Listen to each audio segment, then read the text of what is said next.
Good afternoon, everyone. I'd like to speak to you today about an urgent responsibility the Congress has to uphold the national security needs of the United States, and quite frankly, of our partners as well. This cannot wait.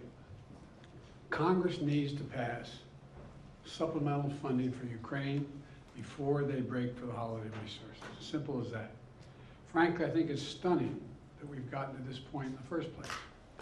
While Congress, Republicans in Congress are willing to give Putin the greatest gift he could hope for and abandon our global leadership, not just Ukraine, but beyond that.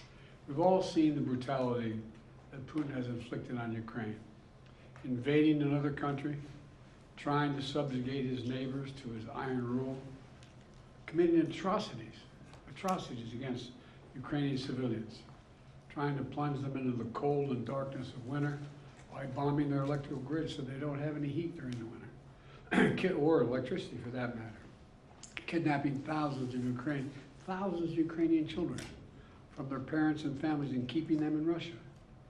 Russian forces are committing war crimes. It's as simple as that. It's stunning.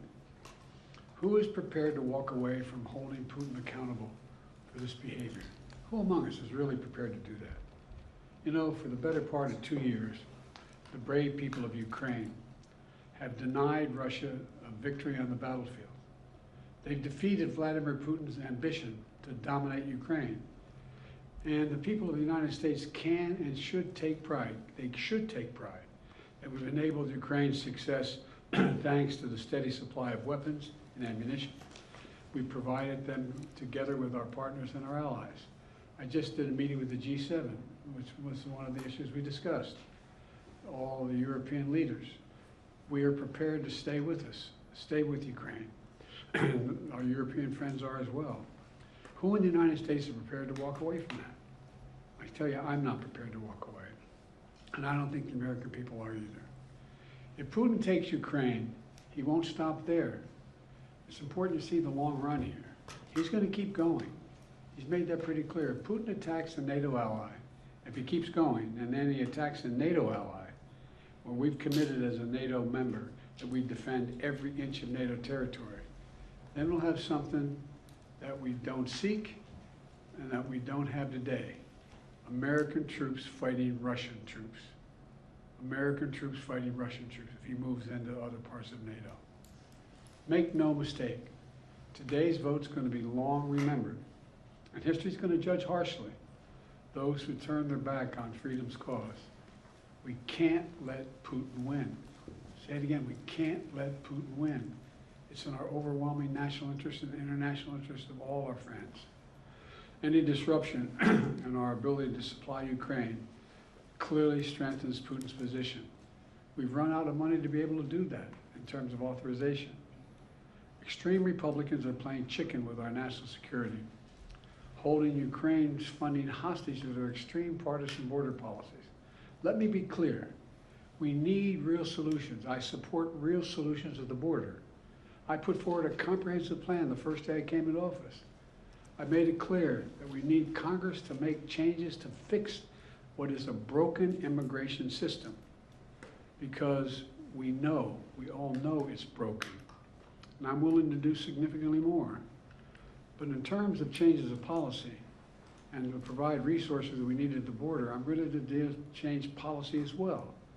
I've asked for billions of dollars for more border agents, more immigration judges, more asylum officers. Republicans have to decide if they want a political issue, if they want a solution to the border. Do they really want a solution? It cannot be sustained as it is now. We need a real solution. And my team has been engaged in negotiations with Senate Democrats and Republicans on border security. Democrats have put forward a bipartisan compromise on the table. Leaders Schumer and Senate Democrats also have offered to let Republicans propose amendments to that border proposal. But Republicans have rejected it. Said, no, we don't want you to even introduce your proposal, because then we're not going to, and even though the Democrats say you can amend it any way you want. No, we don't want to do that. This has to be a negotiation. Republicans think they get everything they want without any bipartisan compromise. That's not the answer. That's not the answer. And now they're willing to literally kneecap Ukraine on the battlefield and damage our national security in the process. Look, I know we have our divisions at home. Let's get past them. This is critical. Petty, partisan, angry politics can't get in the way of our responsibility as a leading nation in the world. And literally, the entire world is watching. The entire world is watching. What will the United States do? And think if we don't support Ukraine, what's the rest of the world going to do? What's Japan going to do, which is supporting Ukraine now? What's going to happen in terms of the G7? What's going to happen in terms of our NATO allies? What are they going to do? We walk away now, will only embolden other would-be aggressors. So I'm calling on Congress to do something and do the right thing, to stand with the people of Ukraine, stand against the tyranny of Putin, stand for freedom, literally stand for freedom. Let's get this done. We're the reason Putin has not totally overrun Ukraine and moved beyond that. You all heard me talk about it before. If in fact we walk away, how many of our European friends are going to continue to fund? And at what rates are they going to continue to fund it? This is too serious. Like I said, I am willing to make significant compromises on the border. We need to fix the broken border system. It is broken. And thus far, I've gotten no response. So I just, we're going to be a vote a little bit later today.